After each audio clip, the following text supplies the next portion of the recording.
Hey guys, this is for APUS for my juniors. Today we're going to talk. Hopefully you watched the other video, the one about the Scopes Monkey trial and the clash between religion and science in the 1920s. So hopefully you watched that yesterday. So today is really our last lesson on the 1920s. On Monday, after Thanksgiving break, I'm going to give you your essay assignment about the 1920s, and also we're going to spend some time talking about how you do an AP style essay, because this one will be like that. So that's Monday. Also, your homework assignment, you can hand it in by today, so that way you don't have to do anything over Thanksgiving. But if you don't feel like doing that, then you can just do it and submit it by next Monday. Okay, so today we're going to talk about the election of 1928. Now, this election, I know I keep saying this about every topic, but the 1928 election really personified the whole culture clash of the 1920s. The two candidates represented two very different Americas, demographically, ethnically, religiously, in terms of their beliefs, their philosophies, and also their personalities. So the two candidates in the 1928 election, Herbert Hoover, the Republican, and Al Smith, the Democrat, just in their very persons and their belief systems and their backgrounds, just represented two very different kinds of America that were constantly at odds during the entire decade of the 1920s. Now, Calvin Coolidge was still the president of the United States. Calvin Coolidge was still extremely popular, even though Coolidge wasn't really doing much of anything as president by design. Remember, I want to be the least president America ever had, Coolidge said, and he succeeded in that for sure. But the economy was doing very well in the 1920s, and his laissez-faire policies, the idea that the government really should not be regulating the economy, seemed to be very well suited for the times, and a lot of Americans were like, "Hey, I guess he's doing something right, because things are going very well." Um, he seemed to be presiding over limitless prosperity. Excuse me. But remember, we talked about this. The 1920s economy was really a house of cards. It looked really tall and strong, but in reality had fundamental weaknesses. It was driven by people buying consumer goods and an exuberant stock market. So many people were spending, and so much money was being put into the stock market that it just made the price of stocks go up and up and up. But really, the fuel for all of this was easy credit. And we know that that's a problem, because the thing is, if credit is just being issued so easily to everybody, that's going to lead to issues, because some people are not going to be able to pay back all their credit. And if people don't do that, then banks begin suffering, and that has a spiral downward for the entire economy, and that's ultimately what happened. So we're going to talk all about that next week when we talk about the causes of the Great Depression. But that wasn't until 1929. So in 1928, things seemed to be going really well. So Calvin Coolidge, I think without a doubt, would have won another term if he had run. But in his typical style of not being a man of few words, Calvin Coolidge in August 2nd, 1927, just gave all the reporters at a press conference a little slip of paper, and it said, "I choose not to run in 1928." And that was that. So it was surprising, because Coolidge was still, fairly young. He was in his mid 50s. He was very popular. Would have won another term. So it was kind of a surprise to people that he didn't run. But I think he was just, well, I was going to say tired of the presidency, but he wasn't really doing much of anything. So I don't know what he was tired of, but I guess he just, wanted a change. Some more conspiratorial minds would say, well, maybe he saw that hard times were down the road, hard times were coming, so he didn't want to be president during those times. But I don't know if he was that foresighted, to be honest. So the Republican Party instead chose Herbert Hoover as their presidential candidate. Now, Herbert Hoover had an amazing biography, an amazing life story. They called Hoover the great humanitarian. He was a multi-millionaire mining engineer. He made a fortune by the time he was 40, and he decided to retire, at least from work for pay, and decided to devote his life to humanitarian efforts. He was the man who was in charge of delivering food to hungry people in Europe during World War I. He was the U.S. Food Administrator. He was the one who encouraged people to conserve food. Remember, meatless Mondays, wheatless Wednesdays, all of that. That was Hoover. And for 7 years, Hoover had been serving as the Secretary of Commerce. Now, the Commerce Department is usually a pretty low-profile, nondescript cabinet department. It is certainly now, but it was then as well. But Hoover turned the Commerce Department to one of increased activity. So he actually brought a lot of new things that were coming into the 1920s, like radio and aviation. He actually put these two industries under the jurisdiction of the Commerce Department. So he was kind of enlarging the responsibilities of a department that had been pretty sleepy before Hoover, and kind of sleepy since Hoover. But the thing about, and Hoover also had an amazing life story. He was orphaned when he was 9 years old. He was raised by an uncle. He was brilliant, went to Stanford, became an engineer, became extremely wealthy, and then devoted his life to humanitarian work. So in many ways, his life story seemed like it was the American dream personified. So it was an amazing life story. Interestingly, Hoover had never been elected to any political office before he was nominated for president. But the thing about Hoover, though, that a lot of people maybe didn't quite see in 1928 was that he combined an engineer / humanitarian zeal to reform society. He had been a sympathizer with the progressive movement back in Teddy Roosevelt's time, but he also had very traditional beliefs at the same time. He believed in rugged individualism, the idea that any person, if they work hard, can become a success, like he did. He believed in limited government. He was a supporter of isolationism in terms of foreign policy. He was a very business-oriented person.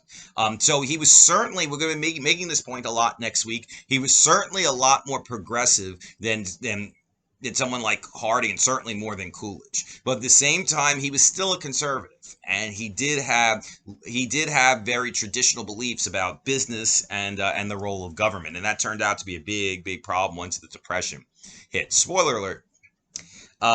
So he was nominated, but Hoover was mistrusted by some conservatives. Even Coolidge was never thrilled about Hoover because they didn't know if he was really a conservative. Because remember, as we said, he wasn't a doctrinaire, down-the-line conservative in a lot of ways. But other people didn't like him either because he always seemed kind of aloof. He was kind of boring when he went out to campaign. He kind of spoke in a monotone and, not exactly charismatic at all. So there were some reservations, but Hoover got the nomination for president.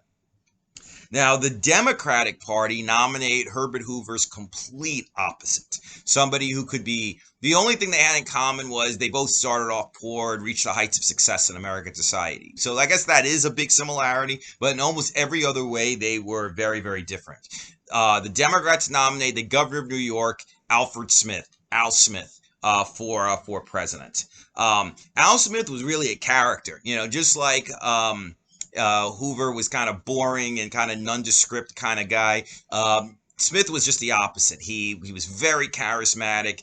He was always smoking a cigar. He wore a bowler hat. That was kind of his trademark. And he always seemed to be to be kind of relishing the political fight. They called him the happy warrior because even though he was a big political fighter, at the same time he was always seemed to have a very easygoing disposition.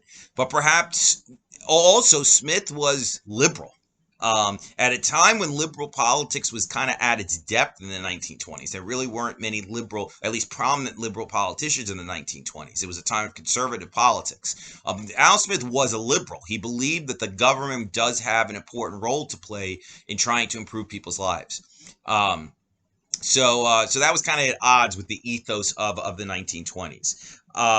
He personified urban America. Al Smith grew up in the Lower East Side of Manhattan. For his whole life, he had a heavy New York accent. Just imagine that, like somebody else. Even though his was heavier, I think.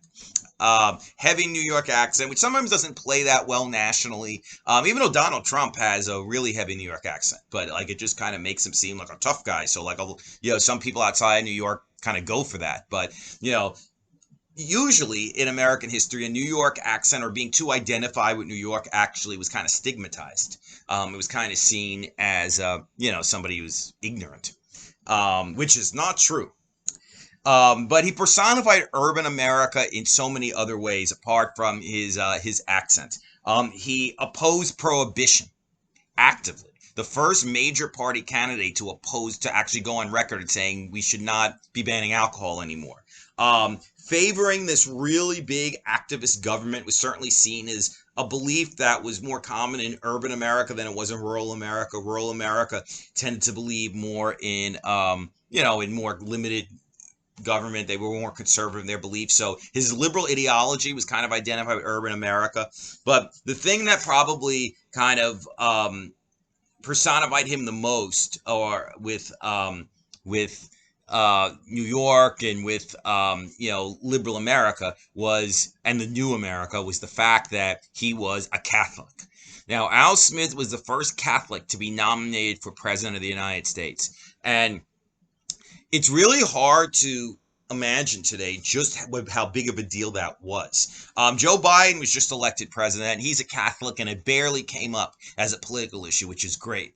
So it shows we made a lot of progress. But at the same time, Biden is only going to be the second Catholic president we've ever had. And traditionally, there's deep anti-Catholicism in the United States, particularly in more evangelical, fundamentalist Protestant areas of the country, like in the South and corners of the West and the Midwest. People that who are very traditional minded, who are very Protestant, they tend to be They tend to be at least during this time, they tended to be very skeptical of the Catholic religion.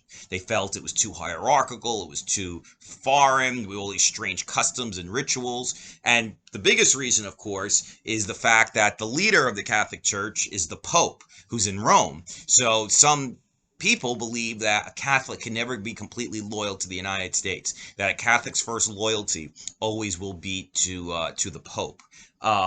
So anti-Catholic forces in the United States really mobilized and were energized by Smith's candidacy.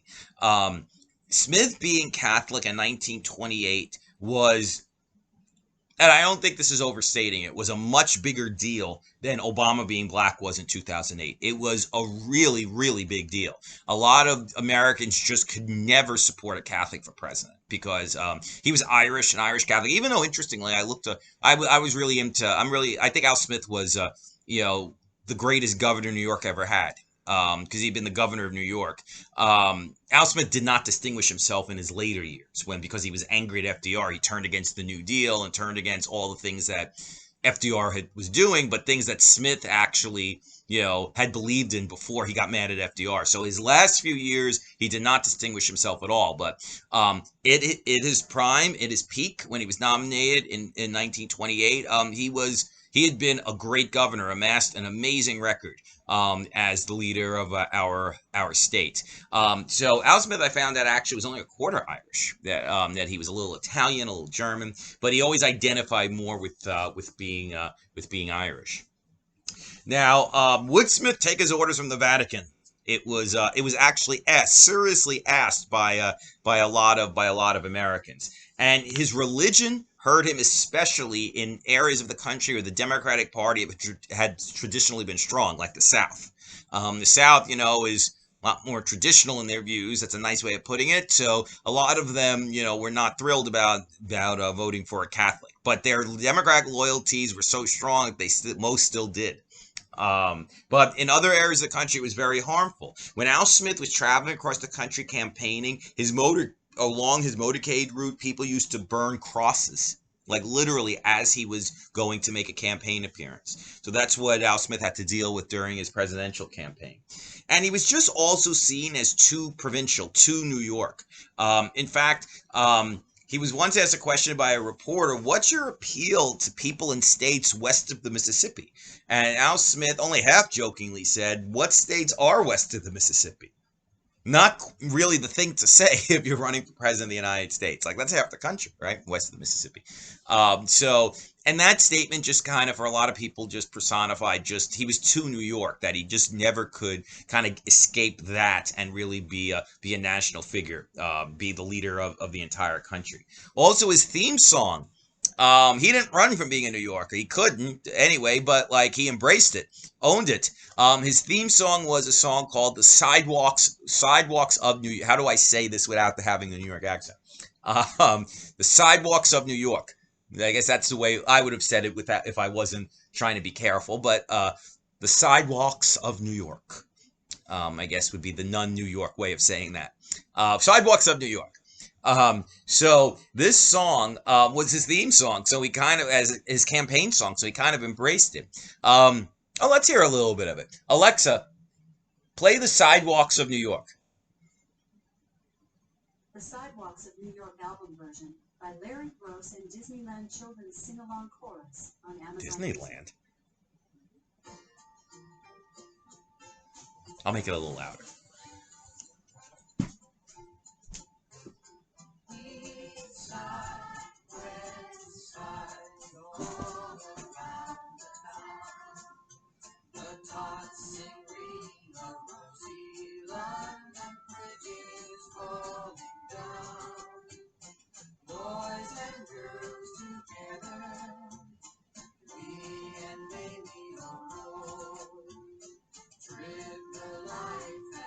That means dancing.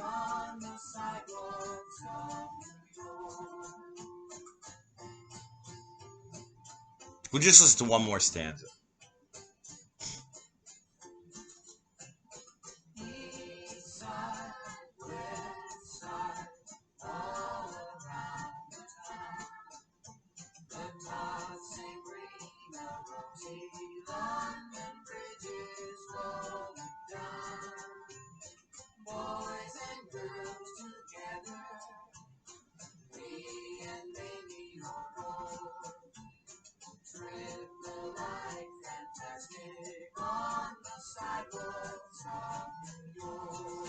All right, Alexa, stop. So I guess the song's very catchy, right? But the thing is that if being a New Yorker is kind of like a a political liability for you, then it's a little bit of an odd choice to actually use that as your theme songs. But he did. But the bottom line though is that I don't think any Democrat, even a Protestant one, could have defeated Herbert Hoover in 1928. Things were going really well economically, and people credited the Republican Party with that. And Hoover would have benefited from that fact against any Democratic candidate. So Smith was really, really, I would say, had almost no chance of ever getting elected. But the most ironic thing, and this is what actually I'm going to title this video, is Hoover actually promised in the 28 campaign, there will be a chicken in every pot, a car in every garage. This country is closer to the final triumph over poverty in our land than it ever has been. Which was it maybe made some sense in 1928, but in the next year, the year after, the years after, it just seemed like a cruel joke that Hoover had actually promised that when the entire economy had basically collapsed in the 1930s. But Hoover won in a landslide. He won 58% of the vote to Smith's 40%. The Electoral College, it was pretty sweeping, 444 electoral votes to 87 for Al Smith, and it was a solid landslide win for Hoover. He even carried 5 states of the Old South, of the old Confederacy. He was the first Republican to do so since Reconstruction, when the Republicans controlled the South. Even though the Deep South still, you can Google 1928 election map and you can kind of see this, but the Deep South, even though they were probably the most anti-Catholic, still voted for Smith because their Democratic loyalties were so strong. But despite this huge defeat, Al Smith's showing actually did signify some important strengths, even though no one really thought that when Smith lost so badly in 1928. But Smith won the 12 biggest cities in the country. So the 12 cities with the biggest population, more people voted for Smith than voted for Hoover. Hoover actually did pretty well. Excuse me, Smith actually did pretty well among Midwestern farmers, because remember, farmers were the one group that was not benefiting from 1920s prosperity because of all the overproduction, which resulted in low crop prices. So Hoover, I keep saying that, Smith won the 12 biggest cities in the country. He also did decently for a Democrat among Midwestern farmers, and he also won a majority of Italians, of Jews, of the Irish, of Czechs, of Germans, of Poles, all the people who are descendants of immigrants, or more recent immigrants. We're all descendants of immigrants, but the more recent immigrants. So all these groups that I just mentioned was the very beginning of the Democratic Party coalition, which under FDR in 1932 and for decades afterwards dominated American politics. So the very beginning of what they call the New Deal coalition, or the Democratic coalition of FDR, that dominated the American political scene for almost 50 years. Well, 35 years, but arguably even longer, was actually started by Al Smith in the 1928 election. So there was some consolation, but maybe not completely, since Al Smith's not president. Hoover is. And that had fateful consequences, because Hoover and Smith would have handled the Depression very, very differently. All right, guys, very good. So that was the end of that. Remember, hopefully you watch these videos from start to finish. Make sure you sometime before Monday you post your homework on Google Classroom, and I will see you on Monday with your essay assignment, and we'll start talking about what caused the Great Depression. All right, guys, have a great Thanksgiving. All right, I will see you on Monday. Peace.